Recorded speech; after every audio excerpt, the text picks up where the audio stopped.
Bienvenidos a la Cumbia Transnacional. Damos inicio al conversatorio La Cumbia de Frente.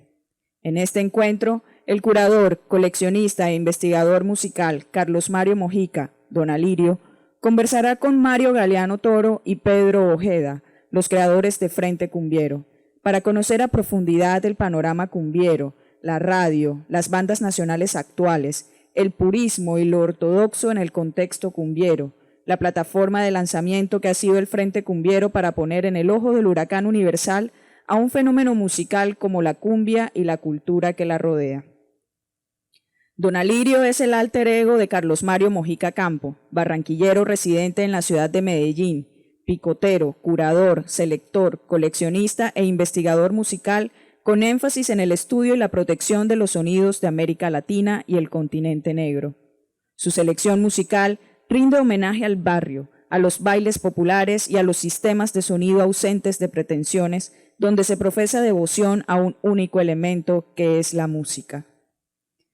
Mario Galeano Toro es músico, compositor y productor dedicado por más de 20 años a proponer nuevos discursos alrededor de la identidad musical latinoamericana, con proyectos influyentes de corte tropicalista que abarcan desde lo experimental hasta lo raizal, como lo son Frente Cumbiero, Los Pirañas y Onda Trópica, proyectos con los que ha editado más de 10 vinilos y realizado conciertos en más de 35 países en los 5 continentes. Pedro Ojeda Costa es un músico, percusionista, compositor y productor colombiano que desde hace más de 25 años ha venido buscando las raíces comunes de las músicas del mundo y encuentros sonoros multiculturales. Agradecemos a la Secretaría Distrital de Cultura y Patrimonio de Barranquilla por la retransmisión de esta conferencia en sus redes sociales. Bienvenidos Carlos, Mario y Pedro. Gracias por acompañarnos en El Caribe Suena a Cumbia. Muchas gracias, Katy. Nos honra estar acá conversando un poco. Mario, Pedro, yo creo que una de las escenas musicales más sólidas que hay en este momento es la escena capitalina, con propuestas absolutamente vanguardistas y revolucionarias como Meridian Brothers, como Romperrayo, como la cúspide del sonido tropical moderno que ha sido Onda Trópica, Los Pirañas, y obviamente la plataforma para que estos dos últimos nacieran, que es el Frente Cumbiero. Mario, qué felicidad tenerte acá en Barranquilla, ya ves. No, muchas gracias, Carlos, sí. Siempre es muy bacano poder venir a Barranquilla y poder mostrar nuestra música, porque pues en realidad es una plaza muy difícil para nosotros, pues siendo bogotanos siempre hay ese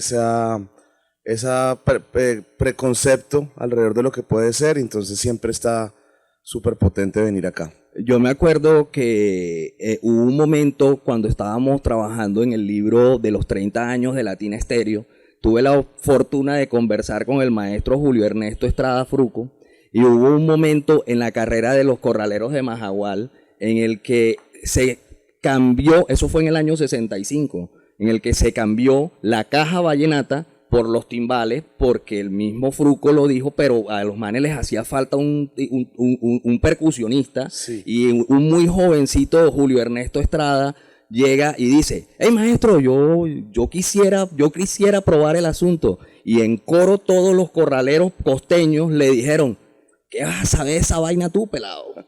Entonces digamos que en este momento está sucediendo eso que acabas de decir precisamente con la visita de ustedes acá en Barranquilla y con lo que musicalmente está haciendo el Frente Cumbiero y que suceda aquí en Barranquilla. Entonces hablemos un poquito de eso. El Frente, Pedro, el Frente tiene más de 10 años, ¿cierto? Sí, claro, bueno, el Frente Cumbiero es un proyecto que inició acá mi compañero Mario Galeano.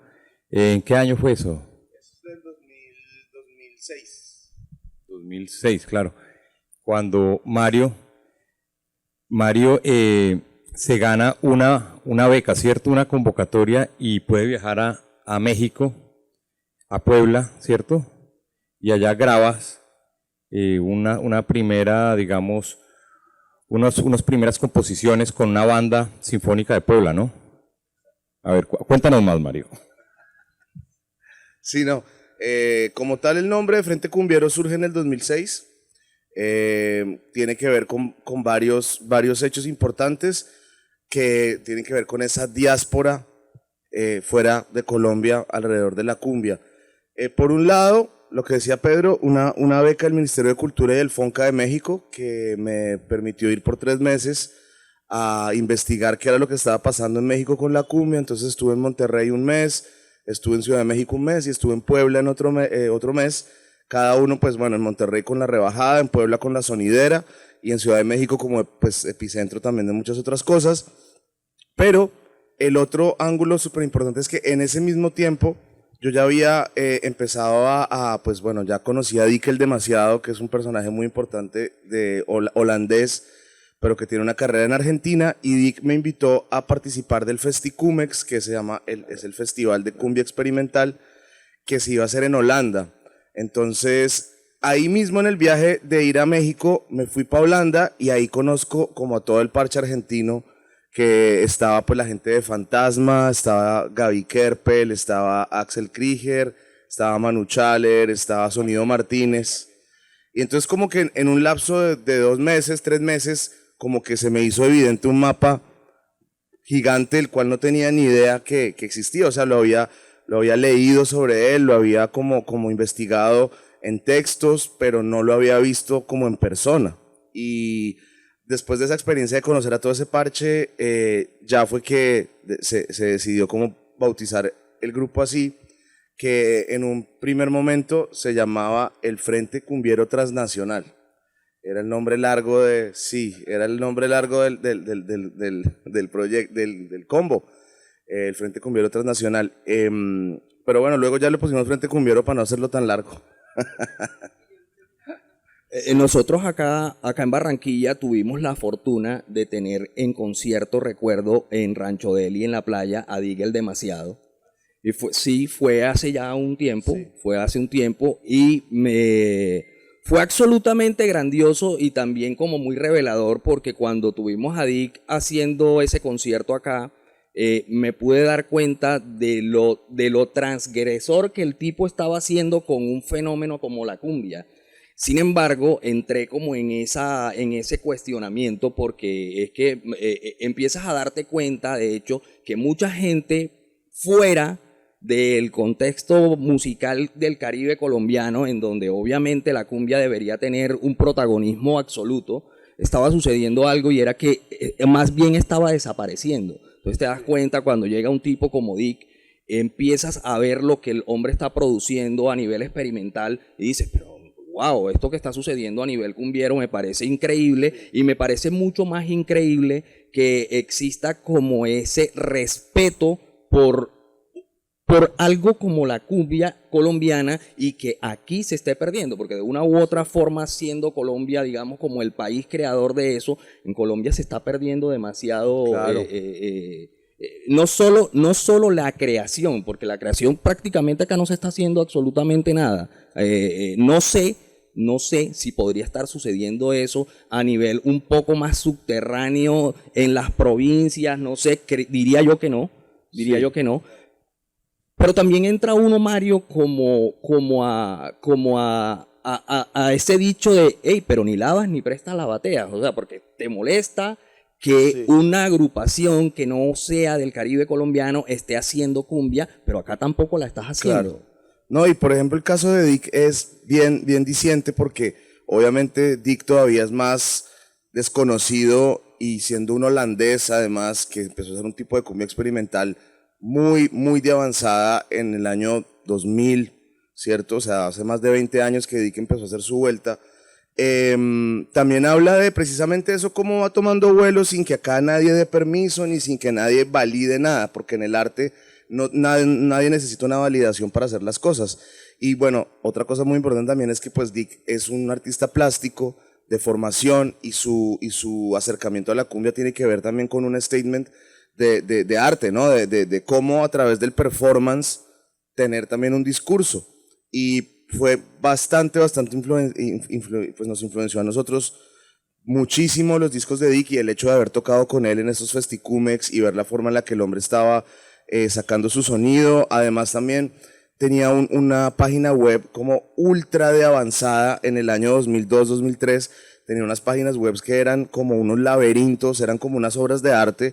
Tú te metías de un link al otro, ibas saltando, ibas saltando, ibas saltando, y te podías quedar como 1 hora o 2 horas en una página, cuando en ese momento, hace 20 años, las páginas eran como de un lado te llevaba al otro y se acabó.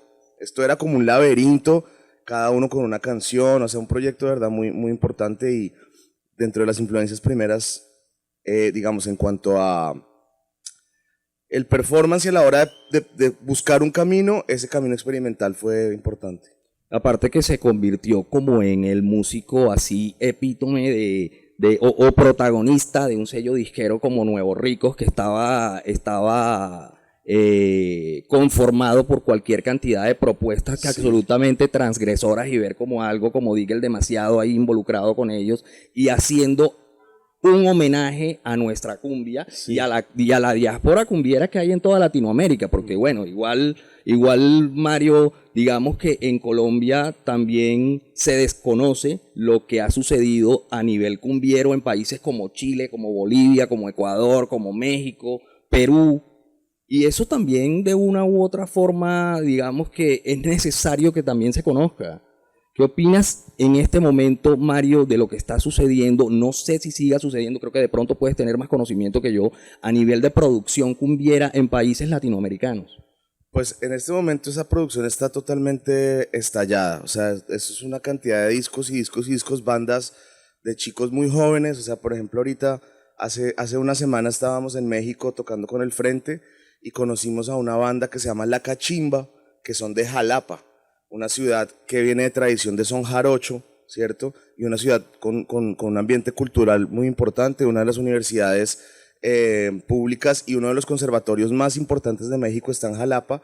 Y esto era un grupo de pelados de 23, 24, 25 años, un combo, pero eran ¿cuántos? Eran como 13, 14, o sea, 3 vientos, 3 percusionistas, uno que toca la jarana, el otro que toca el charango, cantantes, unas congueras. Aparte era súper bonito porque era como había como 4 nenas en el combo, o sea, estaba bien mezclado, y con contrabajo y unos pelados haciendo unos arreglos muy, muy, muy bacanos de cumbias, digamos, de los 60, 70, pero también le metían por ahí como unas referencias a temas de, no sé, Caravan, no sé, My Favorite Things o cosas así. El otro día estuve pillando a propósito de eso, estuve pillando a una agrupación mexicana que se llaman Las Cafeteras, no sé si las has oído, y son unas chicas que también están haciendo cumbia, pero a partir de son jarocho como lo que se hizo originalmente la bamba, claro, que es un son jarocho realmente, son veracruzanos, y hablaban de la influencia que de una u otra forma ha tenido el Frente Cumbiero en una propuesta como la de ella. Eso me pareció completamente interesante, y me pareció mucho más interesante esa reinterpretación que hacen de la bamba, pero pues, una cosa increíble. El primer trabajo del Frente, Pedro, creo que fue con Matt Professor, ¿cierto? Sí, claro. Sí, pues bueno, ese disco se graba en Bogotá, en los estudios de la Universidad Javeriana, a raíz también de una beca que se gana. Este señor solo se ha ganado becas en la vida, ¿no? Una beca del British Council, en donde traen a Matt Professor a Colombia para grabar. Entonces Mario, digamos que recluta a una serie de músicos, amigos. Entonces ahí estaba Eblis Álvarez, estaba Javier Morales, que es un amigo de la infancia, quien toca acordeón, estaba Urián Sarmiento, gran percusionista, bueno, entre otros, ¿no? Además de muchos invitados, ¿no? Porque estuvo Lee Saumet de Bomba Estéreo, estuvo, José Miguel Guerra, el profe, Lucho Gaitán de La Mojarra Eléctrica, exactamente. Y nos metemos al estudio de grabación de la Universidad Javeriana por 3 días, ¿no?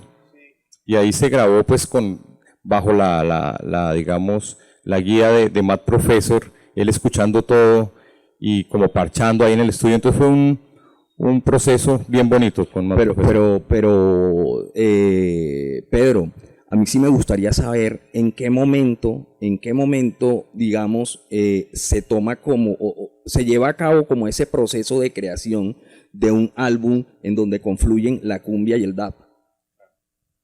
Sí, hermano, la verdad, por ejemplo, ese concepto de acercarse al dub vino mucho de la experiencia en Monterrey a la hora de encontrarse con la cumbia rebajada, porque la cumbia rebajada literalmente es como el dub latinoamericano, ¿sí? Es como abre ese camino del dub que pues viene siendo como una técnica de grabación, de estudio que los jamaiquinos desarrollaron de una forma increíble, ¿no? Es como uno de las vueltas de tuerca más bizarras que puede haber tomado la música negra en el continente, en el mundo. En realidad fue la forma en la que estos jamaiquinos empezaron a tomar las cintas y empezaron a reinterpretarlas, a meterles una cantidad de efectos, delays, pues obviamente el caso de Lee Perry, recién muerto hace unas 3 semanas o 4 semanas, que esta gente revolucionó el concepto sónico, pero para siempre. Y digamos que yo como pues seguidor de esas estéticas no había encontrado bien como el puente de cómo acercarlo a la cumbia y a la música tropical que escuchábamos. Y con la cumbia rebajada, y dije, claro, por ahí es la vaina.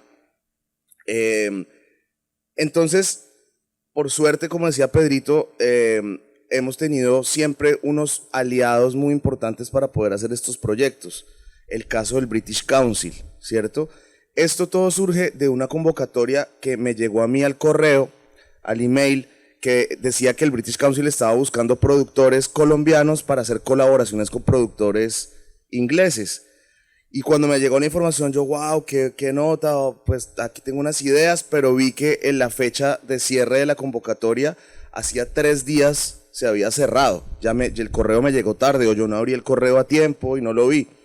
Pero yo dije, no, hermano, aquí yo tengo esta idea, y me clavé así 4 horas, escribí el proyecto, lo mandé, y por suerte, incluso con la convocatoria cerrada, los manes dijeron, lo que usted pasó es lo más chimba y hágale. Me escogieron para hacer eso. Fui a Inglaterra a conocer a Matt Professor, le entregué los primeros discos de cumbia que el hombre había escuchado en su vida, estuvimos oyendo eso, el man obviamente se dio cuenta de las cercanías con lo jamaiquino, porque aquí ese tema es fundamental, ¿no? Esos puentes entre Jamaica y Colombia, del reggae, del ska, o sea, un ska y una gaita orquestal es hermanito, es así, es igualito, la misma vaina. De hecho, en Barranquilla, el dub, el rocksteady y el ska tuvieron mucho más protagonismos que el mismo reggae a nivel de programación picotera. Por lo menos aquí en Barranquilla el dub tuvo un protagonismo bien grande, y a ese tipo de géneros los llamaban los achilaos. Entonces estaba el achilao número 1, el achilao número 2, los mofles, el mofle 1, el mofle 2, el mofle 3, y el dub se convirtió en algo esencial, en algo esencial a nivel de programación musical en bailes verbeneros. O sea, tú podías escuchar un dub acá en Barranquilla y lo podías escuchar en el contexto de un baile popular. Eso siempre me ha parecido fantástico. Y siempre me ha parecido fantástico, y es una de las cosas que yo más converso con la gente en Barranquilla, y es la fortuna que nosotros hemos tenido de haber recibido y promovido cualquier cantidad de ritmos, estilos, músicas, géneros de todas partes del mundo, y cómo tuvimos también la fortuna de promoverlas a través de un sistema de sonido de características populares, y que de una u otra forma tienen como esa característica fundamental que es la de la independencia. Entonces, encontrarse un proyecto cumbiero como el del Frente, haciendo un trabajo al lado de Matt Professor, claro, es algo que, te voy a ser franco, Mario, yo decía, ¿por qué nosotros aquí no podemos hacer algo como eso? ¿Por qué no podemos tener la iniciativa de crear un proyecto cumbiero, siendo nosotros creadores de cumbia, siendo nosotros creadores de todo lo que hay alrededor de eso, como la gaita, el mapalé, la puya, pero con ese, con esa forma de creación y de fusión muy bien hecha, pero mirando como con vanguardismo y con atemporalidad el sonido. Pues hermano, yo la verdad, todo esto surge de unos procesos de investigación de verdad largos y sostenidos. O sea, con Pedro, con Eblis, con los compañeros que desde el colegio incluso estamos acercándonos a la música tropical y a muchos otros estilos de música. Hemos tenido un proceso bastante lento y sostenido de estar investigando. ¿Cómo es la investigación? La investigación no necesariamente es un tema académico, universitario, porque en las universidades no nos enseñan esto. O sea, nosotros dos somos alumnos del Conservatorio de la Universidad Javeriana, pero allá nos estaban metiendo a Bach, pero así, ¿no? A cucharadas diarias, y era algo que nosotros nos chocaba muchísimo porque nosotros nos interesaban las músicas populares, las músicas que estábamos escuchando en la calle, y en el conservatorio no se hacía. Entonces la parte, digamos, de investigación para nosotros ha tenido que ver con qué, con viajar a los festivales, con conseguir discos, con escuchar los discos, sentarse uno y pilla esto acá, este arreglo, este corte, tratar de montar los temas, buscar literatura, estar leyendo los libros que hay, desafortunadamente pocos en Colombia, sobre las músicas colombianas. Pero entonces todo eso es un proceso de años y años y años.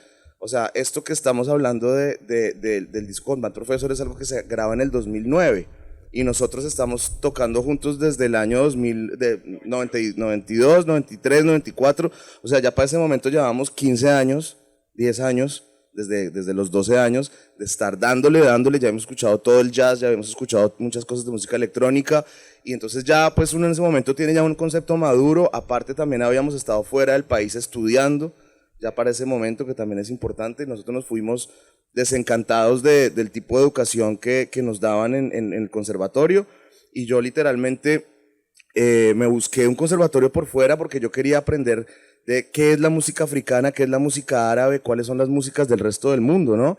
Que nosotros como colombianos desde chiquitos nos han dicho el tema de la trietnia, que es la que supuestamente compone la población, pero nosotros en realidad no sabemos nada de música española, árabe. Nosotros no sabemos nada de música africana, a excepción de acá de ustedes que la tienen a la mano y la han estudiado tanto, pero en el caso, digamos, nosotros en Bogotá, pues la música africana no existe. Entonces yo, con esas ganas de aprender sobre eso, pues me terminé yendo a estudiar afuera porque acá simplemente no había dónde. Y ya una vez regresamos fue que arrancaron todos estos proyectos. Pedro también se fue para Cuba, se fue para Toronto, Eblis se fue para Dinamarca, y todos nos fuimos un tiempo del país a aprender y a estudiar afuera, porque el tema también de ser músico, digamos, académico, en el tema familiar también era como, no, hay que sacar su grado, si usted va a ser músico pues le toca estudiar, graduarse.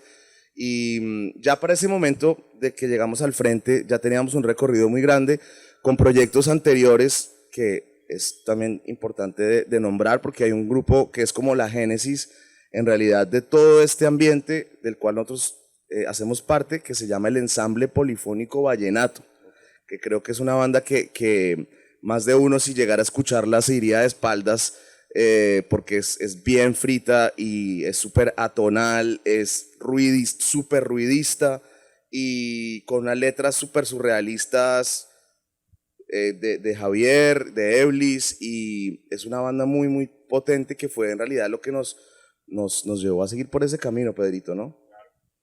Sobre todo que por lo menos nosotros acá tenemos un catálogo de música tropical y de música pues de sonido costeño, un catálogo, por ejemplo, como el catálogo de don José María Curro Fuentes, catálogo como el de Discos Fuentes, o catálogos como en el que en su momento se construyeron con Discos Tropical de Emilio Fortú. Claro. Entonces, digamos que escuchar o haber crecido con toda esa música tradicional costeña hace que gran parte de los costeños sean absolutamente ortodoxos y puristas con el asunto. Entonces, encontrarte con una propuesta completamente diferente, completamente transgresora como la del Frente Cumbiero, digamos que pone como el dedo en la llaga y dice, el purista más purista dice, no, pero cálmate, que a mí esto como que no me interesa mucho, a sabiendas incluso de que en su momento también ellos estuvieron experimentando, porque si tú escuchas trabajos, por ejemplo, de Clodomiro Montes, trabajos como de los que hiciera en su momento el Combo Los Galleros, como los que hiciera Lúcira Machado, te das cuenta, José María Peñalosa, te das cuenta que de una u otra forma ellos también estaban experimentando. Claro. ¿No? Y que finalmente también toda esta música y todos estos repertorios pues son como el caldo de cultivo en la que nosotros, digamos, nos inspiramos para hacer nuestra música, sumándole, digamos, esas otras, digamos, conexiones que hemos encontrado hablando, digamos, de la conexión Jamaica-Colombia con Matt Professor. Él le pareció muy interesante eso, ¿no? Como la música de gaita y el ritmo de gaita de orquesta estaba muy conectado con el ska. Y va uno a ver y ¿sí me entiendes? Y entonces estábamos ahorita hablando del tema Cógeme la caña, ¿cierto? Que fue de las primeras grabaciones de música colombiana de Pello Torres. Néstor Montes, Pello Torres, el ritmo de la sabana. Orquesta Ritmo de Sabana, que también tuvo una versión jamaiquina, ¿no? Jamaiquina, sí. Y Pachito Eche, también, de Alex Tovar, también tuvo una versión jamaiquina de ska cubano, ¿cierto? Entonces son canciones que hicieron historia en dos territorios diferentes, ¿no? Las mismas melodías, de pronto con diferente ritmo, pero con el espíritu muy, muy similar. Y uno va a ver, y por lo menos desde el lado percusivo, pues sí hay una conexión muy fuerte, ¿no? Y digamos que yo personalmente, al encontrar estos repertorios de Curro, de Fuentes, de Rufo Garrido, Tropical, exactamente, pues desde el punto de vista rítmico y percusivo, pues eso es como encontrar un tesoro, ¿no? Un tesoro perdido. Yo había crecido escuchando, pues digamos, pensando que la música colombiana era Carlos Vives y que la batería colombiana era solamente los discos de Carlos Vives o los discos de algunos de Distrito Especial o Bloque de Búsqueda, que son bandas que a mí me gustan mucho, que sonaban mucho, digamos, en nuestro círculo, pero que claramente no eran lo único que había, sino que atrás de eso había una escuela baterística y percusiva gigantesca. Entonces, al encontrar el ritmo de merecumbe, ¿cierto? Y la cantidad, miles de discos que se grabaron con este ritmo, cómo lo hace Pedro Laza, ¿cierto? Cómo lo interpreta Rufo Garrido, la Sonora Curro, los diferentes tipos de merecumbe que hay, lo mismo con el ritmo de gaita de orquesta. Entonces uno dice, no, acá lo que hay, hermano, es comida, para estudiar. Eso es del lado percusivo. Luego, si te pones a ver por el lado de los arreglos, de las melodías, también tienen mucha comida. Entonces, digamos que, si bien puede resultar, digamos, este primer disco del Frente Cumbiero, como tú lo dices, transgresor, finalmente sí está bebiendo de esta misma inspiración, ¿no? Que es la historia discográfica colombiana y la música grabada, los discos colombianos. Y digamos, la inspiración mía al tocar era eso, era bueno, Curro. Vamos a tratar de sonar un poquito como Curro, obviamente metiéndole la vaina ya de uno que uno trae, de estudiar otras cosas, de estudiar jazz, de tocar rock, pero teniendo muy, muy presente esta inspiración. Entonces yo creo que finalmente esa es como la conexión que finalmente nos mantiene a flote, y es que tenemos como esa fuente inagotable y es un asunto maravilloso, porque siendo incluso el Frente Cumbiero un proyecto en donde ves esa reinterpretación de la cumbia desde otra perspectiva, también te das cuenta del respeto que ustedes le tienen a los músicos de Curro, a los músicos de Fuente, claro, y a toda la tradición. Claro. Y es como lo fundamental para la creación de lo que están haciendo. Pues ahí también hay una cosa importante que creo que pues, nos puede todavía llevar a un punto en el que llegamos nosotros, y es que las referencias discográficas para nosotros fueron todo, porque nosotros, digamos, no es como el caso de la gente de Barranquilla, que de pronto tiene un abuelo que fue arreglista de una banda de cobres, o que tiene a una bisabuela que fue cantadora, o que el tamborero. Ese tipo de cosas no hacen parte de nuestros entornos familiares, porque nosotros somos del interior. Entonces nuestra referencia fue puramente discográfica. Nosotros empezamos a escarbar en los vinilos y encontrar este repertorio fue a través de esa experiencia de escuchar los discos, y ahí hay una sofisticación, digamos, que trae la discografía, que es algo que no se encuentra en la calle. O sea, no es lo mismo escuchar a, digamos, los soneros de Gamero en un disco, que ya le metían una reverb por ahí, un delay, una vaina, y estaba Michi Sarmiento haciéndoles arreglos, a de repente haber escuchado a los soneros de Gamero en alguna caseta en el carnaval. Son dos mundos diferentes, y nosotros somos, pues, bebiendo del agua de la discografía, encontramos ese lado, digamos, que tiene sí, una sofisticación particular y que habla de la grabación y que habla de las técnicas de registro de esto, de cómo se grababa un contrabajo, de cómo se microfoneaba una paila, cómo sonaban los discos de Fuentes, por qué Curro sonaba de esta otra forma. Entonces nosotros en realidad nos hemos clavado mucho por ese lado discográfico de estar con mucha atención sabiendo, es que esto es Machuca, esto es de Victoria, esto es de Sonolux, y así como muy clavados en el tema de poder llevar bien esa historia de la discografía. Por supuesto que en ocasiones todos nosotros hemos tenido pues la experiencia de ir al Festival del Porro, al Festival del Bullerengue, diferentes sitios, aprender de músicos tradicionales directamente, pero para mí la principal universidad pues relacionada a la música colombiana tiene que ver con la referencia discográfica. Y básicamente desde los años 98, 99 empezamos a buscar vinilos y ya pues han pasado 20 años y gran parte de la investigación ha sido por ahí. Sí. Aparte que yo creo que una de las cosas más inspiradoras para la creación de músicos como el Frente Cumbiero, diría yo, no solamente desde lo tradicional como Curro o como Fuentes, sino también de sellos también que tenían esa misma actitud como de vanguardia y revolución como lo fue Machuca aquí en Barranquilla. O sea, igual Machuca en Barranquilla no tuvo el protagonismo o no se le dio el valor que de verdad debería tener. En este momento está sucediendo, pero está sucediendo porque tiene el aval de terceros. Sí, no nos digamos mentiras. Claro, sí. O sea, no está sucediendo porque de verdad aquí nosotros dijimos, esto es maravilloso, esto es bueno y tengo que valorarlo. No, aquí los discos de Machuca los tiraban a la calle porque era un momento en el que Barranquilla estaba alimentándose de cualquier cantidad de ritmos y de estilos musicales que venían de todas partes del mundo. Entonces, escuchar a algo como lo que estaba proponiendo Rafael Machuca en ese momento era como, este tipo está loco. Claro. Este tipo está loco y yo realmente no quiero escuchar a este señor hacer eso. Sin embargo, mira lo que es en este momento Machuca. Machuca es, yo creo que uno de los sellos disqueros más vanguardistas que pudo haber tenido la costa Caribe, incluso Colombia. Claro, sí, es que nadie es profeta en su tierra, ¿no? Entonces muchas veces nos cuesta trabajo como realmente creernos el cuento de que tenemos todos esos tesoros y toda esa riqueza musical, ¿no? Y muchas veces, como tú dices, hace falta de esa validación extranjera, hace falta que venga un productor de otro lado y haga una compilación y salga con un sello discográfico extranjero para que digan, oiga, sí, no, resulta que esto sí era chévere, que esto sí estaba bueno.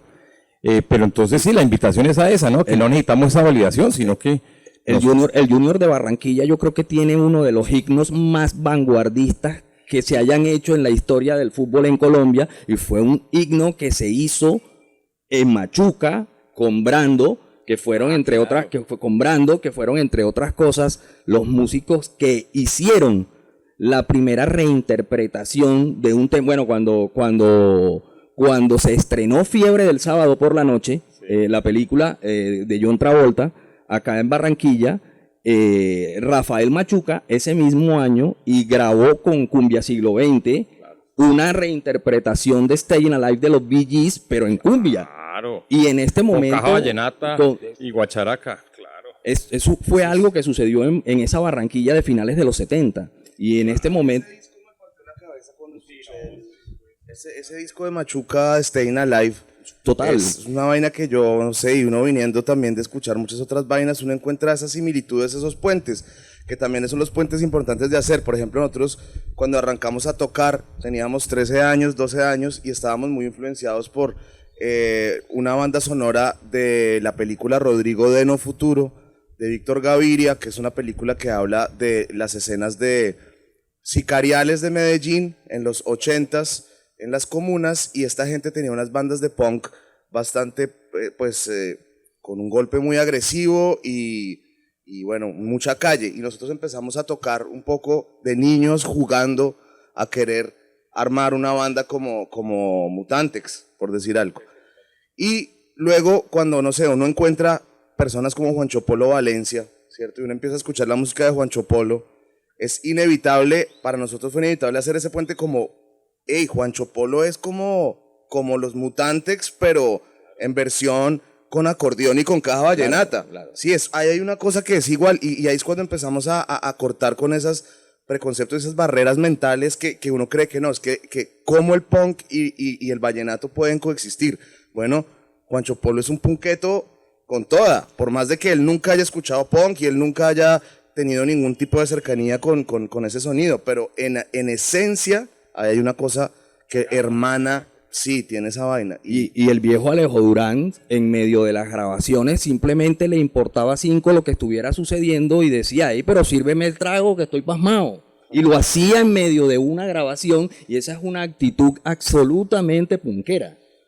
Entonces esas influencias, nosotros escuchando Juancho Polo era como, bueno, pero esta letra de dónde viene y tal, y eran unas cosas, la letra de Juancho Polo es para leerla como un poema, o sea, es para unas letras muy, muy especiales, sobre todo comparado con el resto del repertorio, digamos, del vallenato, que tiende a ser pues más, ¿no?, campirano, y que está hablando del campo y de las experiencias. Como este man ya viene con otra onda surrealista, que está hablando que el sombrero se lo robaron y la historia pues del sombrero, y eso no es tan fácil de encontrar en otros repertorios.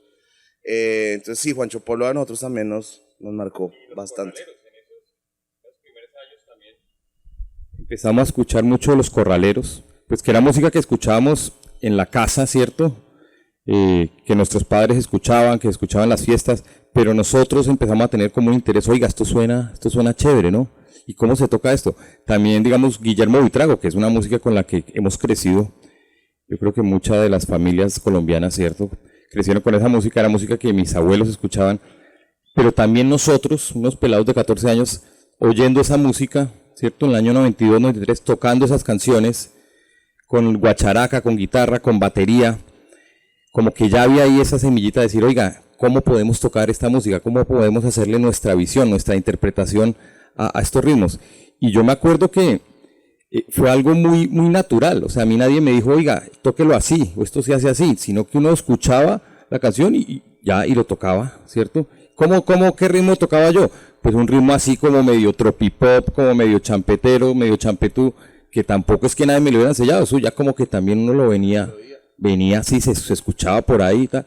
Entonces yo creo que también hay unos códigos rítmicos con los que uno viene, ¿cierto?, culturalmente, y que ha escuchado durante la infancia, que eso está ahí, ¿no? Que eso está ahí, y luego finalmente eso es lo que te da también como toda esa, como que cuando tú realmente después de estudiar afuera, después de estudiar jazz, después de conocer, digamos, otras músicas, que volvimos acá, como bueno, ahora sí hagamos una cosa de acá, con una identidad de acá, con un sonido que nos guste, pues inevitablemente uno tiende a irse a esos años de infancia, ¿no? A ver qué puede sacar de ahí. Sí. Hay otra cosa que me parece bueno explicarle a la gente que pues no nos conoce, que tiene que ver con un ecosistema de músicos, amigos, que es básicamente el sustento sobre el cual pues nuestros proyectos surgen, que es nuestra generación empezó a interesarse mucho en la música de las costas colombianas. Digo nuestra generación en la escuela y en la Javeriana y el parche de amigos. Entonces, la gente empezó a ir al Petronio Álvarez, empezó a aprender a tocar marimba, la gente empezó a aprender a tocar cununo, la gente empezó a aprender a tocar gaita, empezó a aprender a tocar alegre, empezó a aprender caña de millo, y esto es muy como de este momento que estamos hablando del año 2002, 2003, 2004, ahí hubo como una generación grande de bogotanos que empezamos a salir a las regiones a aprender, a ver, a tomar ron, a trasnocharnos, estar ahí viendo cómo era la cosa. O sea, por ejemplo, tal vez de los primeros viajes de bogotanos al festival del Bullerengue en Puerto Escondido. O sea, nosotros llegamos en un bus, 40 bogotanos así de 21 años, en la mitad de la plaza de de Puerto Escondido, y toda esa gente era, hey, ¿esta gente de dónde viene? Entonces bajamos ahí, empezamos a comprar ron, a escuchar a la gente. Entonces esto es una generación, o sea, no es una cosa que sea solamente de los proyectos puntuales de los que estamos hablando, sino hay en realidad una gran cantidad de gente con otros proyectos que Diego Gómez y Llorona Records acogiendo a los gaiteros de San Jacinto. Sí, ¿no? Y pues La Revuelta, muchas cosas del Pacífico también. Que es muchas cosas del Pacífico. Del Pacífico, ¿qué había ahí, Pedrito? Bueno, no, pues digamos La Mojarra Eléctrica, ¿cierto? Tumbacatre, pues que son bandas que grabaron discos en CD y digamos que esos discos muchas veces no reflejan lo que eran esas bandas en vivo, ¿no? Porque también, digamos que para esas alturas no estaba tan desarrollado, digamos, el sonido que se quería proyectar. De pronto ahorita ya sería más fácil con todas las herramientas que hay, pero estas fueron bandas con las que yo toqué y con las que pues había como eso, ¿no? Eran como laboratorios también de estudio, entonces nos reuníamos a tocar, a estudiar las músicas tanto del Pacífico como del Atlántico, ¿no? Entonces, y ahí se empezó a dar una cosa muy chévere, que es que como podíamos tocar un porro chocuano, pues también tocábamos un porro pelayero, pero no había tampoco una visión, un dogma, sí, de no, esto toca hacerlo así y tal, sino que lo tocamos como nos salga, ¿cierto?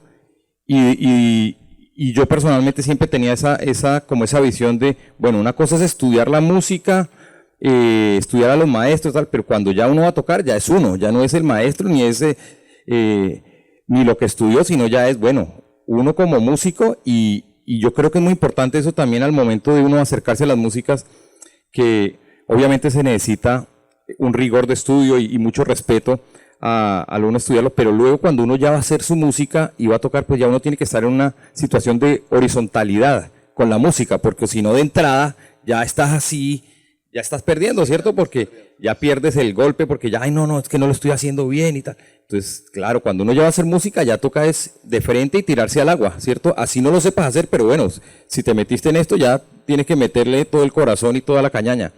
Entonces, esos años fueron muy, muy, muy interesantes para eso, como para explorar con repertorios, con diferentes ritmos y claro, y con el Frente pues fue un proceso muy chévere en donde a mí personalmente también fue una gran escuela de eso, ¿no? Que cómo se toca la música colombiana en la batería, qué diferentes escuelas hay, que luego me llevaría pues a hacer el documental Los propios bateros y a conocer a los maestros, conocer a Guillermo Navas, que fue un gran baterista quien falleció este año, a principios de año, que tocó con muchas bandas, con Marcos Gilques, entre otros, y quien finalmente también me enseñó mucho, ¿no? Conocer a Juancho Cuao en Santa Marta, quien es el último hermano vivo de la dinastía de los Cuao, que es una dinastía de bateristas, Wilfredo Cuao, que tocaba con Lucho Bermúdez, Cecil Cuao, que tocaba con la orquesta de Pedro Salcedo y grabó la primera versión de La Pollera Colorada, y es otra escuela baterística, o sea, no es la misma escuela cartagenera y no es la misma escuela de la que venía Guillermo Navas, que era más como de la onda Fuentes, de la onda Curro, porque el papá había estado, también era músico y tenía una jazz band. Guillermo Navas había tocado con la A número 1 de José Peneta Pitaliva. Entonces ahí es donde uno empieza a ver, espere que esto tiene más comida, son diferentes escuelas, ¿no? Y en la batería es diferente, y hay unos que utilizan más el tom de piso para tocar la gaita y la cumbia y tal, y hay otros que utilizan más el cencerro y el timbal, tal. Entonces, claro, eso es lo que tiene es comida, y eso es lo que yo veo que muchas veces también los percusionistas y los bateristas jóvenes colombianos no nos damos cuenta de eso que tenemos, ¿no? Sino que dicen, no, sí, es una música vieja que está por allá, y sí, hay un señor que lo tocaba, pero... Por lo menos en el caso del Pacífico, Pedro, sucedió mucho con el maestro Zenén Palacios, que tenía su proyecto de, que entre otras cosas ha sido uno de los pioneros del sonido tropical y de la salsa en Colombia, y tenía ese proyecto de Neguá y su gente, y tenía ese otro proyecto de Zenén y su Negra Menta, y tú te encuentras con un Pacífico absolutamente prometedor a nivel sonoro, absolutamente contundente, y en donde se veía y se reflejaba no solamente la interpretación de la música del Pacífico, sino también el tipo cogía y reinterpretaba los sonidos de la costa atlántica. Claro, y con Marquitos Micolta, ¿no? Y con Marquitos Micolta. Tuve la fortuna de conocerlos porque mi tío, hermano de mi mamá, compositor le dio unas canciones para el álbum La Matamba, ahí aparecen canciones de él.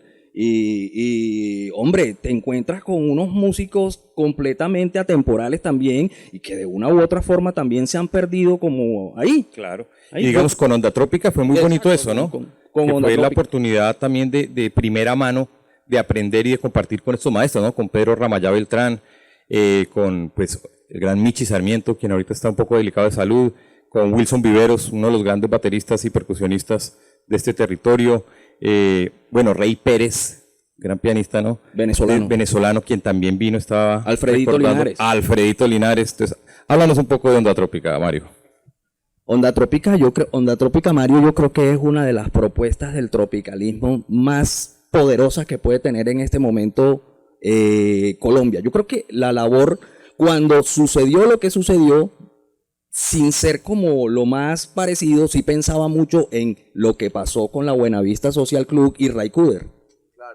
Sí, pues ese disco que además ya el otro año cumple 10 años de haberse grabado, fue otra experiencia muy importante porque pudimos invitar a nuestros héroes discográficos a trabajar con ellos, que fue una maravilla, o sea, poder invitar a Fruco, poder invitar a Aníbal Velázquez y invitados además pudiéndole remunerar muy bien su participación en los discos, porque de nuevo esto fue un proyecto que pagó el British Council para hacerse, ¿cierto? Con la excusa de representar a Colombia en los Juegos Olímpicos de Londres del 2012.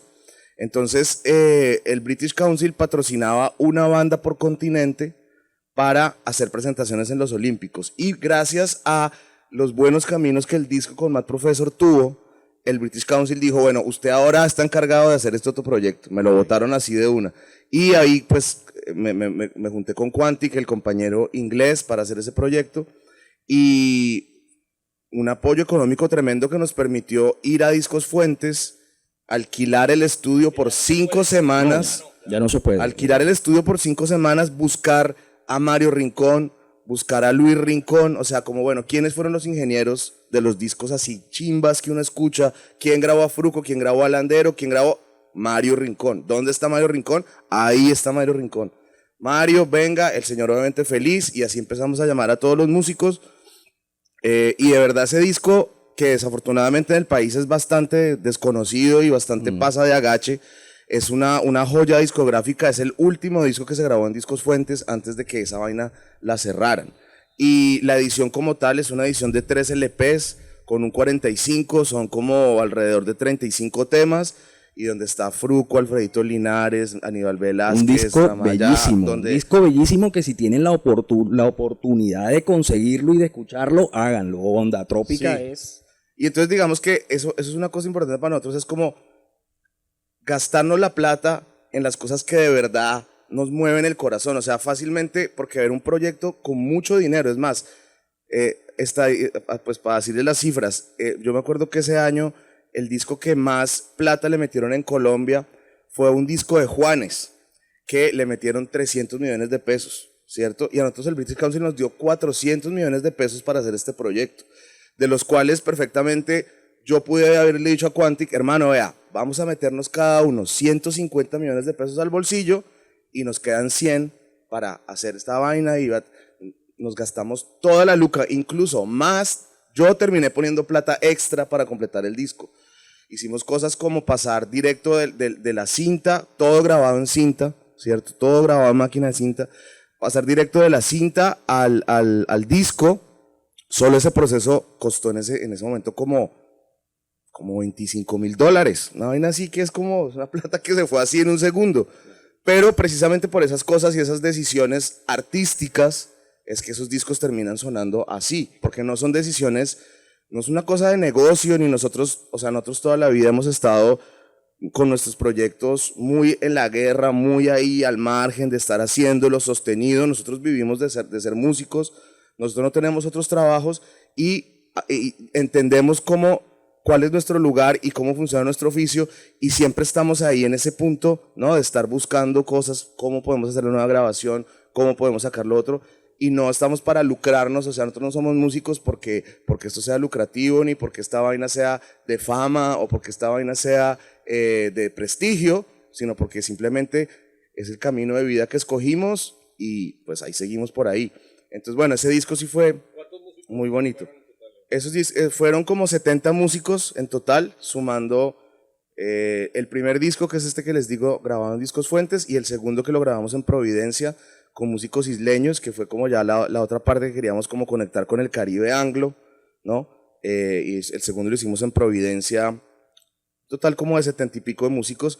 Y bueno, aparte, también invitando a todo este parche de amigos bogotanos también a ir a Fuentes, a conocer a Aníbal, ¿no? Conocer, o sea, que Pedro estaba tocando al lado de Fruco, sí, o sea, Eblis estaba tocando al lado de Alfredito Linares, y uno siempre que está tocando con estos caballos, uno está ahí echándole ojo a ver cómo es la cosa. Y Mario, y la experiencia de haber tocado con todos ellos al mismo tiempo, o por lo menos con un músico tan tradicional y tan adorado por los barranquilleros como Aníbal Velázquez. No, pues Aníbal sí fue una experiencia increíble con Que Aníbal. entre otras cosas también es un tipo que se le ha medido a hacer de todo. Claro, no, pues es que Aníbal es uno de los, si no el mayor, digamos, registrado, el que más discos ha registrado en el país tiene que ser Aníbal Velázquez. Ese señor debe tener 350, sí, que más ha grabado, 300 LPs, 350 LPs, eso es interminable. La historia de Aníbal. Yo tengo en mi colección más o menos unos 200 LPs de Aníbal Velázquez, sin incluir discos de 78 y discos de 45, y en un viaje que hice a México me fui a una fiesta sonidera y me sacaron una cantidad de LPs que en mi vida había visto de Aníbal. Y los de Venezuela, que y también los que hizo en Venezuela. Conoce. Sí, entonces bueno, todas estas influencias sí fueron muy importantes. Como un poquito para completar la triada de proyectos, hay uno tercero que también es así como muy, pues que es nuestra columna vertebral, que son Los Pirañas, que es el grupo que tenemos con Pedro, Eblis y yo, que es un trío mucho más experimental, mucho más ruidista, improvisativo, que también es una escuela muy importante. El tema de la improvisación acá es fundamental. Nosotros desde chiquitos siempre estábamos juntándonos a improvisar, a darle a la improvisación. Y todos los discos de Los Pirañas, todos, que llevamos 4, son todos improvisados. Ahí no hay nadie, llegó como que, oye, que ya traigo este tema, apréndete esta línea de bajo o apréndete esta guitarra. No, son improvisaciones, todos los temas, de todos los discos. Y eso habla pues de nuestro lenguaje íntimo de amigos, que desde chiquito estamos jugando a tocar y luego ya profesionalmente a tocar, pero que es otro combo que tiene un sabor muy diferente al Frente Cumbiero de Onda Trópica. Y con una versión absolutamente rara y rica de Carruseles.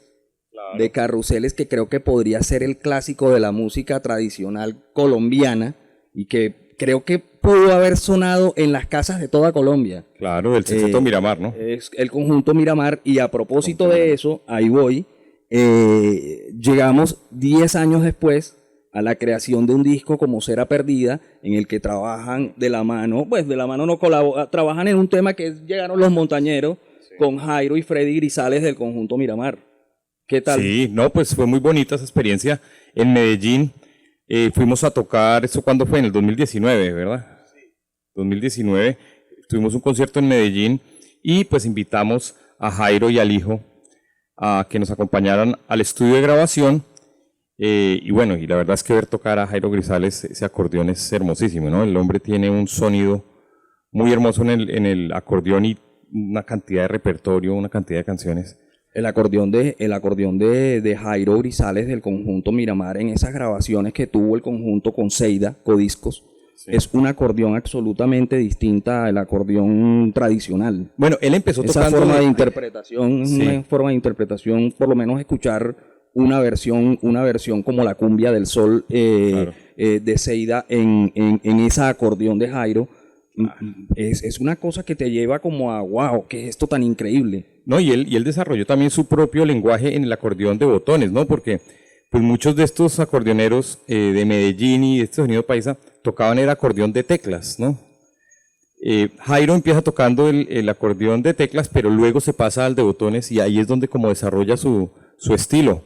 Entonces sí, es uno de los acordeoneros vivos, digamos que tiene un sonido muy, muy único y pues ahí están todos esos discos para escucharlos. Mario, se graba el disco de Mad Professor y Sare Será Perdida 10 años después. ¿Qué pasa ahí, en Bueno, esos 10 años? Bueno, ahí en la mitad pasa precisamente Onda Trópica y Los Pirañas, lo que estábamos hablando. También hay un cambio de formato, puesto que en un principio el Frente Cumbiero lo armamos en cuarteto, con Pedro en la percusión, Marco Fajardo en el clarinete, Eulis Álvarez en la guitarra y yo pues en mi rol de teclado y todo eso. Pero entonces hubo un momento en que Pirañas y el Frente se empezaron a parecer un poco demasiado, porque Eulis tiene una personalidad sónica muy muy fuerte y un sonido ultra característico. Entonces ya se empezó a parecer un poco el Frente a Pirañas y yo pensé que era mejor pasarlo como a otro formato, en el cual estuve como por ahí unos 3 o 4 años, que era puramente electrónico. Era yo con las máquinas haciendo live sets electrónicos 100%. Y hace como, bueno, entonces después de esos 4 años, y es decir, hace como 4 años atrás, decidí reformar el grupo en cuarteto, en esta ocasión incluyendo un bombardino. Entonces el formato actual del Frente es bombardino, clarinete, el clarinetista también toca saxo tenor, Pedro que toca un set de batería bastante híbrido con timbal, redoblante, tom de piso, no hay bombo, ¿cierto? Y está tocando de pie, y yo estoy con la electrónica, con el sintetizador, con las programaciones y con la guacharaca. Y ese formato lleva como unos 4 años, entonces reformamos esto gracias a una invitación del sello Fania, que estaba haciendo o buscando grupos para hacer reinterpretaciones del catálogo de Fania. Y nos invitaron a hacer una versión que al final fue el primer, digamos, toque con el nuevo formato, fue hacer una versión del Merecumbe de Johnny Colón, pero ya metiéndole Merecumbe, no en clave salsera, sino en clave más colombiana. Y ese fue el primer toque. Empezamos de una vez con muchas invitaciones a salir a tocar, que ese es otro de los ángulos muy importantes de la carrera de nosotros, es que pues en realidad nosotros trabajamos más afuera que en el país. Nosotros todo el tiempo estamos viajando y de una vez empezó a salir mucho trabajo, pusimos a viajar y ya ponle como al año y medio de estar con este cuarteto recorriendo caminos, ya nos dimos cuenta que habíamos encontrado como el punto, el balance del ensamble y que ya era hora pues de grabar un nuevo disco con ese sonido. Y ahí es donde viene pues el nuevo disco que se llama Será Perdida, que es muy fiel al sonido del cuarteto que les estaba mencionando. Porque el anterior disco con Mad Professor, pues ahí hay muchos músicos, ahí hay 20. En este caso somos solo nosotros 4 y el invitado del conjunto Miramar, ¿cierto? Con Jairo Grisales. De resto es una muestra muy fiel de lo que es el cuarteto en vivo y que pues había que registrarla porque ya tenía otro sonido propio. Acaban de regresar de México y supongo, creo que estaban en gira precisamente en el lanzamiento de Será Perdida. Sí, porque como llegó la pandemia, hermano, no pudimos hacer como el lanzamiento oficial de giras. El disco se hizo en plena pandemia, Sí, ¿cierto? el disco salió en plena pandemia y también salió el disco con los japoneses en pandemia. Entonces durante pandemia sacamos 2 discos que por suerte pues han sido muy bien recibidos, pero no habíamos podido viajar a mostrar ese repertorio en vivo. Y bueno, nuestra primera salida desde que arrancó la pandemia fue hace una semana y media, que fuimos para México por 10 días y estuvimos ahí mostrando el disco, donde pues en realidad ya que estamos hablando acá del tema del Frente Cumbiero, México es el primer país donde escuchan Frente Cumbiero, es el sitio donde más se escucha. Entonces, claro, allá los conciertos la gente se sabe los temas, la gente lleva el disco para que se lo firmemos y son plazas pues muy bondadosas con los artistas. Hay una cuestión de pues no fanaticada en el sentido pendejo de la palabra, sino como de respeto y de seguimiento de los proyectos, que es otra cosa muy clave. Por ejemplo, nosotros todavía estamos yendo a México a encontrarnos con personas que fueron la primera vez a vernos y que nos han ido a ver año tras año, año tras año, año tras año, y que fueron hace 12 años o cuando fuimos las primeras veces, ¿cierto? Algo que en Colombia no pasa, algo que no pasa. Nosotros, por ejemplo, que bueno, estamos hablando ya de 20 años de estar tocando, uno lo que ve en la rumba, en la noche, es que la gente empieza a seguir los proyectos, ponle unos 2 años, 3 años, y luego esa gente no la vuelves a ver nunca más en la vida, y llega otra camada de otra gente que se queda ahí 2, 3 años, 2, 3 años, y chao, y así, cada 2 o 3 años se va como yendo esa gente y llegando otra, pero no hay como un acompañamiento sostenido a través de los años, a través de la historia de las bandas, que es el caso que en México sí sucede.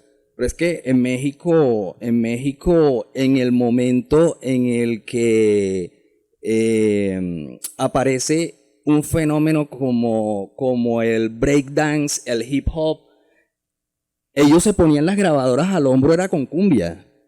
Así lo hacían, o sea, escuchaban cumbia en caseteras, en big box, y esa vaina acá en Colombia no. Acá en Colombia incluso, podría decirlo, yo creo que puedo tener toda la certeza, acá en Colombia la cumbia, por lo menos en el caso de Barranquilla, solamente se escucha en las épocas carnavaleras. Incluso yo creo que ya ni siquiera en las épocas carnavaleras. Entonces es como lamentable que esté sucediendo eso. Pues es lamentable para nosotros, porque la gente no se ha avispado, o los músicos están pendientes de otra vaina, o simplemente, yo creo que en realidad, ¿sabes qué? Creo que lo que pasa que es que la gente no ha escuchado la música, la gente no ha escuchado los discos, o sea, la gente cree que por el hecho de haber nacido en estas regiones, ya tienen como una inyección particular de conocimiento que no está porque no se están escuchando los discos de los 40, 50, 60, 70 con método, o sea, como estar de verdad haciendo el repaso del que estamos hablando. Y sí, creo que si la gente tuviera más apreciación desde el punto de vista de escucha y no estar solamente pues oyendo las grabaciones comerciales, no estar solamente escuchando lo que está en la radio, que por supuesto eso es música que en la radio jamás sale. Creo que ya habría una apreciación que desde el arte te guía a encontrar, claro, es que esto tiene un mega power. Yo creo que la gente no está escuchando los discos en realidad. Es como un asunto que tiene que ver como con una comodidad auditiva ahí que simplemente lo que hace es que el sonido se muera, pero se muera para ello. Por lo menos en el caso mío, yo soy una persona que a mí me gusta mucho promover, servir como de relacionista público entre gente y música. Y decirles, hombre, mira, existe un universo que es más allá de todo eso que estás escuchando tan mínimo. Hay un universo extenso y todo hace parte de una cosa en la que naciste, de un entorno tuyo. Esa es la banda sonora, podría ser la banda sonora de tu vida. Entonces, creo que hace falta mucho eso. Hace falta como más disposición, incluso en un momento como este en el que hay cualquier cantidad de herramientas en donde puedes hacerlo. Yo en estos días conversaba precisamente con alguien con respecto a lo del el aniversario el cumpleaños de un músico como Ismael Rivera, en el que yo le decía a la gente, pero por Dios, Ismael Rivera tú no puedes reducirlo a los mismos 10 temas. Ismael Rivera tiene una discografía completa en la web, en donde tú puedes entrar y escucharla toda y ya, y tomar la decisión de qué es rico para ti y qué no. No estar ahí como al pendiente de qué te dice un man en la radio. Entonces, digamos también hacer conciencia de que por lo menos con el término cumbia estamos hablando de muchas cosas, ¿cierto? Hay una cumbia acá de millo, ¿cierto? De tambores tradicional, pero digamos que hay muchas otras cumbias, ¿no? Entonces en el tema, digamos, de la historia discográfica, eso es lo que uno empieza a ver, ¿no? Y más atrás uno ve que también no es tan claro eso, ¿no? Que es un término que significa muchas cosas, ¿no? Entonces ayer estábamos escuchando, por ejemplo, el conjunto típico Mejía Orozco, que fue de las primeras grabaciones que se hicieron de música colombiana en Nueva York, y ellos grabaron una cumbia que se llama Qué Bella Tierra es Cartagena, que suena rarísimo, que uno dice, ¿eso cumbia de dónde? Pero le pusieron ahí cumbia, o sea, para los manes. Bueno. Ahora, si te vas para Panamá, tienen miles de diferentes estilos de cumbia, todos tradicionales, ¿sí? Todos que nacieron allá, ¿sí? Entonces también hay cuento de que no, la cumbia es colombiana, no. Panamá también tiene importante responsabilidad ahí en eso. Digamos la escuela de acordeón panameña, eso también tiene una cantidad de comida.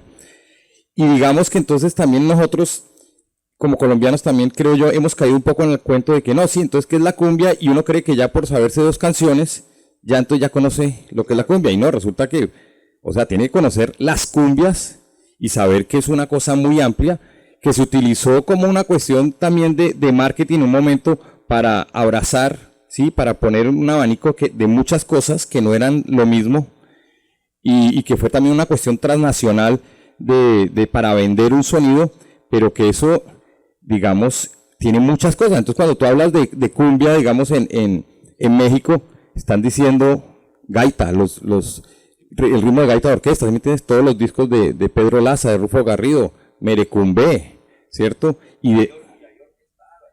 Exacto, hay acordeonera, exacto. Y luego cuando ya entonces vas a ver también en Argentina, tienen su vuelta, en Chile tienen su vuelta que también está muy desarrollada, entonces tampoco uno puede llegar allá a decirles, no, es que lo que ustedes están haciendo está mal, eso no es así, no, porque es que ellos han desarrollado su propio sonido. En Perú igual, sonido desarrollado de hace 60 años. Entonces también es importante eso, mirar que estamos hablando de una cosa muy muy grande, de muchos estilos musicales, de muchos ritmos, de muchos repertorios, y que si uno quiere hacer algo pues contundente con eso, pues tiene que meterle el diente y estudiarlo a fondo, no solo una, sino muchas canciones, muchos repertorios, y después de eso sí decir, bueno, venga, ahora sí hagamos algo, pues para que tenga el peso de la historia y sea contundente. Y para cerrar nuestra participación acá también, bueno, y darle un poco de redondez al asunto, pues el Frente Cumbiero precisamente es simplemente una esquinita, un pelito de esa grandísima bola de cumbias que existen, para nada tratando de imponer o de ser dogmáticos con nuestro estilo, simplemente somos un pelito más de toda esa familia. Pedro, Mario, qué bacano haberlos tenido. Se perdieron de este concierto del Frente anoche, yo creo que ha sido de las cosas más increíbles que he visto últimamente. Y nada, agradecidos por completo de que estén acá en Barranquilla y ojalá ahí se presente una nueva oportunidad para que podamos otra vez disfrutar de ese goce. Sí, muchas gracias pues al banco por invitarnos, al Banco de la República y su parte de divulgación cultural para pues invitarnos a hacer estas charlas, a Katy por su invitación y pues como les decía, para nosotros es pues tremendo poder venir a hablar y mostrarles, compartir, ojalá la próxima vez en un concierto que de repente nos puedan ver, si no pues que pues busquen en internet a ver si encuentran temas de nosotros y ojalá que en una próxima ocasión no tan lejana podemos estar de nuevo en Barranquilla. Muchas gracias Carlos, muchas gracias Katy.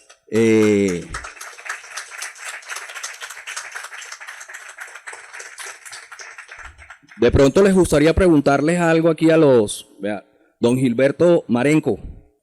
A mí me llama la atención eso que ustedes dijeron con respecto al proyecto que invirtieron 400 millones de pesos, un proyecto especial en donde reunieron toda la crema innata de músicos, pero que no pasó nada en el sentido de divulgación que hubiese llegado a la gente como sí sucedió con Buenavista Social Club. Quisiera saber en qué fallaron. Pues mira, para empezar, tú sabes que nuestro país está lleno de radios donde suena la música pues tropical, donde suena la salsa, donde suena los temas del Joe, donde suena lo que sea. Sitios donde perfectamente Onda Trópica podría entrar, sitios donde su programación perfectamente podría ajustarse, pero entonces me acuerdo que cuando sacamos el disco con esa intención de, bueno, ¿cómo hacemos para llegar a Olímpica Estéreo? ¿Cómo hacemos para llegar a las radios que escucha la gente en los taxis? ¿Cómo hacemos para llegar ahí? Pues nos encontramos que la única forma de hacerlo era contratando lo que se conoce dentro del medio como un promotor radial, el cual nos estaba cobrando 40 millones de pesos para payolear las radios, ¿cierto? Para pagarle a las radios para que Onda Trópica sonara. Y por supuesto, pues como les decía, así nosotros hemos gastado 400 millones de pesos en cintas, en micrófonos, en pagar músicos, en hacer todo bacano desde el ambiente. Lo que no vamos a hacer es meterle 40 millones de pesos a pagar payola para que la música suene. Entonces, desde el principio, o sea, ya quedamos vetados de la radio. Quedamos vetados de la radio comercial por completo. Y usted nunca va a escuchar un tema donde Trópica en la radio colombiana. Por el otro lado, en la radio pública sí, o sea, sí, en la radio comercial colombiana, para hacer la aclaración. Y por otro lado, pues creo que de todas formas, lo cubano tiene pues una trascendencia global muchísimo más grande que lo colombiano, que en realidad esto fue introducción a Colombia para una cantidad, muchísima gente en el exterior, que entre ese, digamos, balance entre lo que es la música del Brasil y lo que era la música de Colombia, casi que esto fue una introducción para mucha gente. Onda Trópica fue la primera vez, porque como les decía, entre Cuba y Brasil, lo colombiano no había surgido, y gracias a, pues, al apoyo de la disquera inglesa y tal, pero no, simplemente los proyectos tienen espíritus diferentes.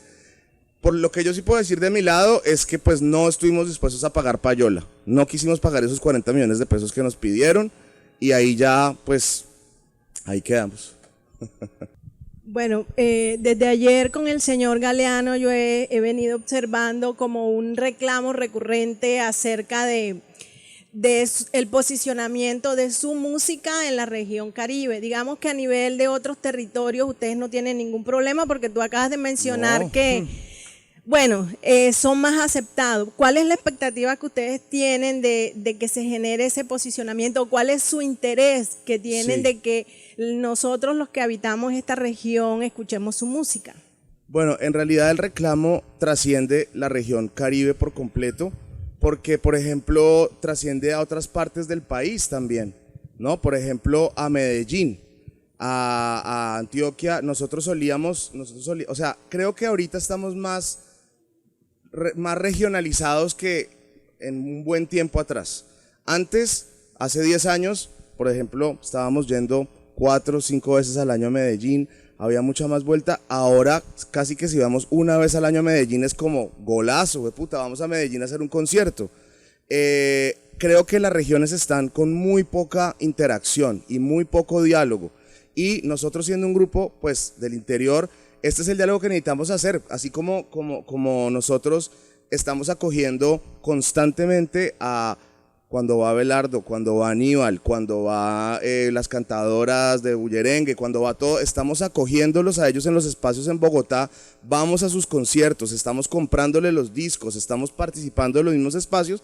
Quisiéramos también que hubiera cierto balance en el cual también nosotros pudiéramos venir a tocar. Es que la última vez que tocamos en Barranquilla fue hace 8 años, en el 2014, ¿sí ves? Entonces es como que los seguidores que nosotros tenemos en la costa básicamente son personas que están en internet viendo, escuchando la música, pero no nos podemos ver cara a cara, no nos podemos ver cara a cara nunca. Entonces ese reclamo habla mucho del consumo interno de música como nosotros como colombianos, y también pues siendo un proyecto muy alternativo, independiente, que no tiene vocalista, que es un grupo instrumental. Hay una cantidad de cosas que no hacen que del todo sea pues una carta blanca abierta de comunicación. Pero igual nosotros estamos en esa ruta de seguir haciéndolo, seguir compartiendo, seguir pensando en cuándo es que podemos volver la próxima vez, y bueno, seguir por ahí. Sí, pero, claro que sí. Pero bueno, yo sí recuerdo que cuando nadie hablaba de Onda Trópica ni de Bomba Estéreo, yo escribí en el Heraldo y te entrevisté en Bogotá, ¿te acuerdas, Mario? Allá en el Parkway, que vives tú por ahí cerquitica, ¿no? Y salió eso, o sea, y después llegaste a la Cueva, al Carnaval de las Artes. Claro. Entonces, hay gente, hago la excepción, que sí seguimos ese tipo de músicas. No somos muchos, es verdad, pero sí seguimos con los nuevos grupos de Bogotá, de Cali, de Medellín. No solamente en tipo Frente Cumbiero, sino también los nuevos grupos del salsa experimental, por ejemplo, que hay varios, hay muchos en Cali, como Jacob La Mamba Negra. Sí. La Mamba Negra, por ejemplo. Joveles. Bueno, lo otro era, tú tienes razón en lo que dijiste ayer, en el sentido de que en Barranquilla no hay un movimiento muy fuerte. Sin embargo, para ilustración, hay algunos.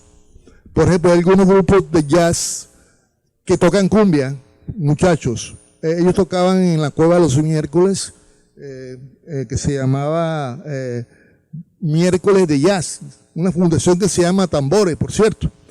Y hay unos grupos como por ejemplo Bossa, Nueva Gaita, que están centrados exclusivamente en sintetizadores, loop, etcétera, y es un grupo, digamos, vanguardista.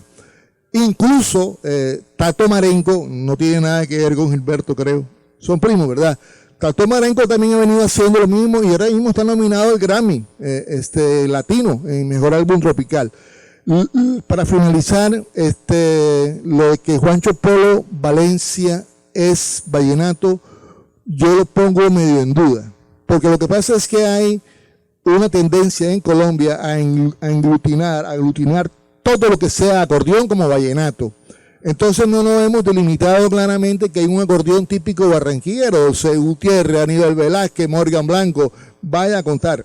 Hay una vertiente ribereña que es el señor Rada de Plato, Alejo Durán, incluso que es del Paso ahí mismito y su mamá era cantadora, Peña Aranda, y este señor Juancho Polo Valencia. También está en esa vertiente ribereña Villa, Abel Antonio Villa, que es de Pibijay. Pues claro. Sí, y entonces no todo es vallenato, es un invento de Consuelo Araujo. Total. Hay una escuela de Valledupar y de La Guajira, y hay una escuela que dicen que es la Montemariana o Sabanera, que está Lisandro, Calixto, Andrés Landero, etc. Nosotros somos de esa línea. Exacto, por la cuestión cumbiera de Andrés Landero, sobre todo, me imagino. No, y por todos ellos. claro, Ok. Eber Macías, Alberto Pacheco. Correcto, sí, sí. Claro, con los indios selectos. Bueno, pero para también hablar un poco de tu pregunta, pues me parece que tampoco hay que forzar los procesos, ¿no? Y que pues la música se da de manera orgánica. Entonces, si bien no es música, de pronto la música que nosotros hacemos no es música que es mainstream, no es música que es tan comercial, ¿cierto?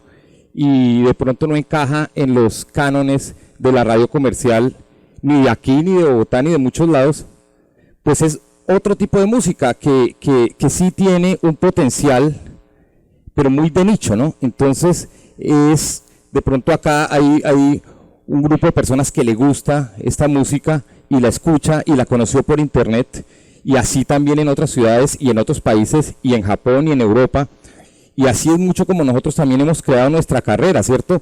No de buscar grandes escenarios y grandes medios de comunicación, sino que ha sido una cuestión muy orgánica que se ha ido dando durante los años y con gente muy clavada, con personas muy clavadas en diferentes territorios.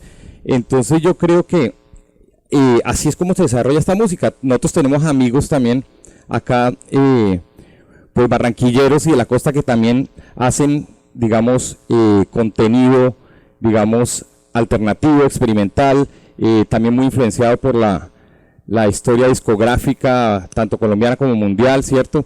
Está, digamos, Tribu Barú, que es una de las mejores bandas, digamos, de sucus y champetas colombianas, a mi modo de ver, los amigos de Coletro, y todos estamos en la misma, que sabemos que esto no hay que forzarlo, que no hay que por ejemplo, no hay que payolear una emisora, eso no tiene sentido, sino que la música a su propio ritmo se va dando a conocer y va circulando, porque la misma música lo merece, no es porque tiene que ser así o porque no es que toca meterle plata, no, es porque si la música es chévere y gusta en ciertos círculos, en ciertos nichos, pues ahí va a circular orgánicamente. Así es como lo hemos hecho y así no funciona, y yo creo que así seguiremos haciéndolo a nuestro propio ritmo, sin forzar tampoco los procesos. Yo estoy absolutamente seguro que el proyecto como tal de Frente Cumbiero siempre va a tener las puertas abiertas porque lo conversé con don Gilberto Marenco en Nadie se salva de la rumba de Troja Radio. Definitivamente. Entonces también ahí hombre, hay que escuchar eso, no hay que forzarlo, pero sí hay una puerta abierta ahí a que suceda. Eso lo conversábamos y me decía, eso tenemos que ponerlo nosotros y la gente también tiene que estar ahí en la jugada, pero como que forzar el asunto no. Ey, gracias. No, la última pregunta del niño ya cerramos. Bueno, yo tengo una pregunta cuando dijeron pues que no había como pues un estilo de cumbia como tal, pues porque en China hay pues otro tipo y entonces pues en varios lugares como dijeron y que es como que hay como un pelito que ustedes dijeron usando ese ejemplo. Bueno, pues yo me imagino que debe haber como un centro, como algo original, que venga, se podría decir, una música de antes o la primera persona que lo hizo, como en el rock, que hay mucho estilo del rock, pero Claro. digamos, pues, creo que se llama The Rolling Stones, que fueron los primeros, entonces creo que ese sería como el original, que como la idea de lo que querían, entonces pues, ¿cuál sería pues el original pues de la cumbia? Muy buena pregunta. Pues sí, pues digamos que acá en Colombia, pues hay registros de eso que llamamos cumbia, pues desde hace muchos años, ¿no? Hay registros de cronistas que desde como en los 1850, pues ya venían hablando de eso, ¿no? De que había una flauta que se acompañaba de tambores y había guacharaca o había maracas. Entonces acá en Colombia ya tenemos registros de digamos, de esa semilla musical desde hace muchos años, ¿no? Desde los, por ahí 1850 o antes, ¿no? Pero también en Panamá, también hay registro de eso que llamamos cumbia, o por lo menos que ellos llaman cumbia, que además está muy conectada, pero no es lo mismo. Entonces, es muy interesante eso, que es como dos procesos paralelos que se dieron tanto en Panamá como en Colombia. Como tú sabes, Panamá antes era parte de Colombia, pero también tenían su propia cultura, por eso es que finalmente se terminan independizando. Entonces, el término de la cumbia es muy interesante porque tiene como esos dos nacimientos, es binacional. Y en esa época era un solo país, pero entonces se dio tanto en Colombia como también en Panamá. Entonces, ¿cuál sería el Rolling Stones de la cumbia? Para responder al pelado. Para mí los Rolling Stones de la cumbia serían los Corraleros de Majagual. Los Corraleros de Majagual, para que te aprendas el nombre y lo busques, es una cosa bien parecida a lo que serían los Rolling Stones, los Corraleros de Majagual.